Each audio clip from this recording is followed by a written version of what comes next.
estamos de volta com nossa conversa sobre fobias, que entra agora no seu terceiro e último bloco. Participam Gabriela Catarino, psicóloga, Frederico Maciel, psiquiatra e Karine Torres, professora de psicologia da Uninasal. Anote o número do WhatsApp para você enviar perguntas ou a sua opinião, 81-988 30 70 98. Não se esqueça de se identificar. O programa também está sendo exibido pela internet no endereço fpe.br/ntvru. Vou voltar aqui tentando ler algumas perguntas. A gente não vai conseguir ler todas, mas vamos ver aqui o que é que a gente consegue. Meu nome é Gerson, da Estância. Eu queria saber se o trauma poderá ser um medo.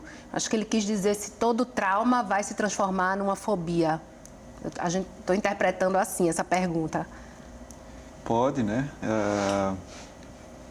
De repente a pessoa, vamos lá, se deparou com uma situação assistindo um filme, né? Então um filme lá de terror, a determinada cena pode causar na pessoa uma fobia. Então pode trazer muito prejuízo futuro para ela. Então o simples fato de estar assistindo um filme em casa, relaxada, alguma cena daquela ali pode realmente causar um trauma futuro para ela e ela passar a desenvolver um tipo de fobia, né? Só espero que ela não desenvolva a fobia da fobia. Vai ficar com medo de ver o filme, que vai ter fobia, vai ser complicado. Medo de ter medo, né? Medo de ter medo, porque existe, né, doutora Karine? Existe.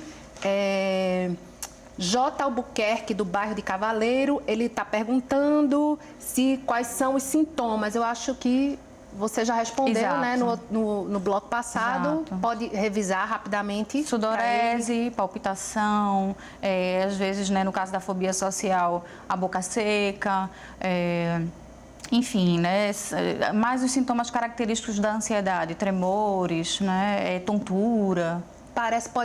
O paciente pode confundir também com doença do coração, pode achar que está tendo um infarto. Pode, é uma sensação de falta de ar, às vezes de sufocamento, né? Alguns pacientes relatam, inclusive no consultório, olha, Karine, é uma sensação assim de bolo na garganta, né, tapando a garganta.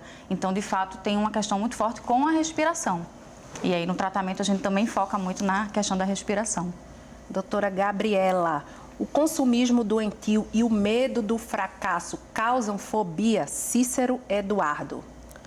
Sim, né? O medo do fracasso, hoje a gente vive numa sociedade que exige muito, por exemplo, os adolescentes, eles estão aí, né, em volta com o Enem, com o vestibular e precisam fazer escolhas. E o medo dessas escolhas, como é que eu vou ser julgado por essas escolhas? Né? E, consequentemente, desenvolver isso que ele está falando aí, né? Essa sensação de... O que foi que ele perguntou mesmo? Consumismo, o medo do né? fracasso. O medo do fracasso, eu não especifiquei o consumismo, mas o fracasso ele está presente em todos nós, né? Essa coisa do julgamento do outro, da cobrança do outro, da sociedade e, consequentemente, o consumismo vem como uma válvula de escape, às vezes. Para eu não saber lidar com a angústia, com a ansiedade, com o vazio existencial que essa exigência da sociedade me causa, eu vou comprar para poder suprir. O alcoolismo, as drogas, Exato. Como a doutora Karine falou, acho que está dentro aí desse rol, né? Doutor Frederico, Jairo Bezerra, de Aldeia Camaragibe. Às vezes tenho a nítida impressão que estou me afogando quando estou tomando banho. Passo mal, falta a respiração. Foi a partir de um exame de ressonância magnética. O que faço? Pois é, procura se acalmar, né?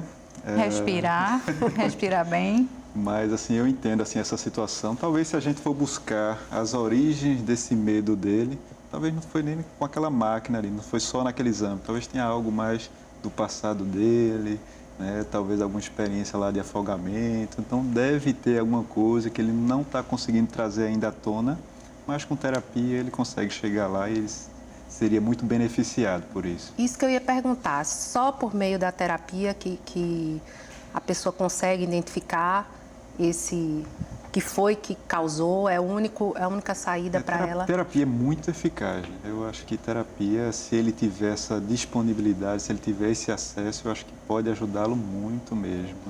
Até, inclusive, sem precisar de medicação, né? Só o fato de estar ali se expressando, buscando ajuda, tentando se entender melhor, né?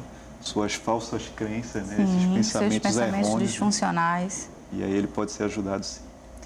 Porque o que eu acho interessante é que eu vi um comentário de alguém que tem fobia social, que dizia, inclusive, que tinha fobia de ir ao psicólogo, exatamente porque se o psicólogo ia julgá-lo, se o psicólogo ia fazer mau juízo dele, que é que... Veja, quando eu Tem a atendo dizer, muito Gabriela? adolescente que foi acompanhado por psicólogo na infância, eles às vezes vêm com experiências do acompanhamento da infância e tem, às vezes, dificuldade de falar de si, né, de poder elaborar as questões do hoje, que possam ter reflexões do passado, justamente por experiências que possam ter sido positivas ou não na relação na infância com o outro terapeuta. Na verdade, também cabe ao psicólogo desmistificar isso, né? E, assim, enfatizar que ali é o lugar que ele não vai ter julgamento nenhum. Né? Ali é o lugar onde onde tentar de novo. Exatamente, que vale a pena tentar de novo. Às vezes a gente realmente tem uma experiência não muito positiva com algum profissional, mas não significa que a gente precisa generalizar e que todos os profissionais vão ser assim. Então a gente precisa também, por isso que é tão importante esse debate, quem de repente teve alguma experiência que não foi tão boa, que enfim, tente, né, persista, né, em prol da qualidade de vida mesmo. Priscila Luna, de Casa Amarela, a síndrome do pânico está associada diretamente a alguma fobia, doutor Frederico? Pode estar associada, né? Mas lembrar que o transtorno do pânico, ele é uma outra... Né? Vamos lá, é um outro transtorno. Um outro transtorno, é diferente que a gente falou esse aqui. sim, provavelmente precisaria de um tratamento medicamentoso associado à terapia. É diferente, né? Então as fobias são diferentes do transtorno do pânico. JP de Boa Viagem. Quando uma pessoa abandona sua rotina de vida normal e abandona a todos os seus conhecidos e passa a se relacionar com drogas e prostitutas e mentir o tempo todo, que transtorno é esse, doutora Karine? Pois é, a gente precisa de uma investigação mais a fundo desse paciente, a gente precisa conhecer, enfim, né, investigar e... A partir daí, a gente direcionar alguma coisa. Não tenho como responder isso agora. Não tenho como dizer se é um transtorno ou não também. Teria né? que analisar. Tem que analisar, tem todo um processo aí. Vamos ver mais uma. Doutora Gabriela, a possibilidade de se desenvolver fobia de sair na rua por causa da violência? Isaías Santana, do Cordeiro. Acho que essa é uma pergunta que muitos pernambucanos devem... Estão se questionando no momento, que a violência não está fácil, né? Não está fácil e o desencadeamento, né, da fobia, de um medo mais extremo, que a gente não consiga ter um manejo, né, no nosso dia a dia que nos paralise. A violência é um dos primeiros fatores, né, até do ponto de vista cultural. Né? É muito extremo hoje o que a gente vive e aí desencadeia, mais uma vez, eu reforço a questão da infância, porque os pais também, a maneira como os pais vão lidar com essa liberdade dos filhos, por exemplo, adolescentes em sair de casa e ir para uma psicoterapia perto, por exemplo, vai fazer com que esse adolescente tenha esse manejo de criar esse medo, né? De uma forma mais... patologizante, não conseguir sair para a terapia, por exemplo, e transformar em tudo a violência. Eu não vou, porque os pais vem também da construção social, da relação com a família e a sociedade. E aí também né? virar um casulo.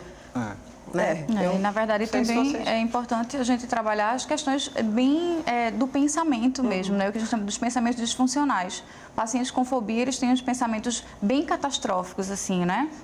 Por exemplo, nessa questão aí de sair na rua, né? O que é que sair na rua pode te acontecer, né? O que é que de pior pode te acontecer quando você sai na rua, né? Óbvio, a gente tem N evidências de que a violência, ela está aí muito forte, mas qual a probabilidade de você ser assaltado, de acontecer alguma coisa com você diante de tantas vezes que você sai, né? Então, a gente precisa trabalhar fortemente os pensamentos disfuncionais, as suas crenças, esses pensamentos catastróficos, pensamentos de ou tudo ou nada, né? Se eu não for muito bom nessa apresentação, logo eu sou um fracasso, então ou eu sou muito bom ou então eu não presto para nada. Uma ansiedade antecipatória muito grande. Um pensamento grande, antecipatório, né? Muito grande. Então, todo o tratamento, né, ele vai envolver o trabalho com esses pensamentos, que é o que a gente chama da reestruturação cognitiva do paciente. Agora, doutor Frederico, a pessoa tem a fobia existe alguma dica que vocês profissionais dão para aquela pessoa que está sofrendo ainda não conseguiu a cura, mas está se tratando? Tem algumas dicas que a gente pode dar para aquele momento mais difícil dela? Tá, então acho que é bem importante quando chegar esses sintomas, começar a sentir assim que o coração está acelerando, está faltando ar, está faltando fôlego, tenta acalmar, tenta respirar de uma forma lenta e assim que puder, num ambiente mais tranquilo, tenta procurar uma ajuda, tenta buscar um profissional qualificado que será ajudado. Mas calma, né? Calma. Tentar racionalizar o medo ajuda nesse momento também, além de tentar respirar. A racionalização nesse momento ajuda um pouco? A racionalização em extremo, eu acho que dificulta. Acho que a palavra seria fazer um exame de evidências, né? Qual é a evidência? O que é que eu tenho que... quais as evidências a favor desse pensamento de que, de repente, eu vou ficar preso num túnel, né? Quais as evidências que eu tenho a favor do pensamento de que eu vou morrer dentro de um elevador, por exemplo, né? De que eu vou ficar sem ar dentro de um elevador. Então, esses questionamentos, eles são extremamente importantes, além da questão da respiração. Pacientes com fobias, qualquer tipo de fobia, como eu estava falando, né, é caracterizado como um transtorno de ansiedade. Então, como tal, a respiração é a primeira coisa que vai alterar nesse paciente. Vai ficar ofegante. Fica ofegante, é o que a gente chama da hiperventilação, né, respiração cachorrinho. Né? Então, esse paciente ele vai ter essa hiperventilação e o equilíbrio dessa respiração é fundamental para ele se acalmar e aí ele, né, com essa respiração equilibrada, ele vai poder pensar em estratégias para sair das situações de perigo. Então, respiração para mim eu acho que é fundamental numa situação de crise. Agora a gente falou da fobia social, da fobia de ficar sem o celular. Eu queria ler aqui pelo menos o nome de 3 fobias para as pessoas entenderem em casa o que é que acontece. Narigofobia, medo de narizes.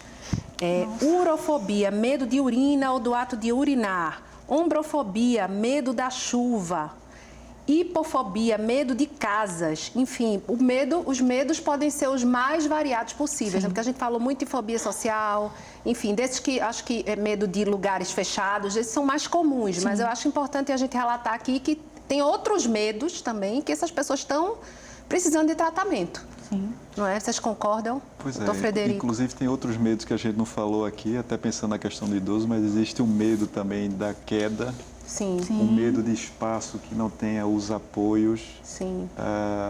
Enfim, são vários, né? O medo de altura, o medo de pegar um avião, que a gente também não falou aqui. Então, na verdade, tem tantos outros medos, assim, né?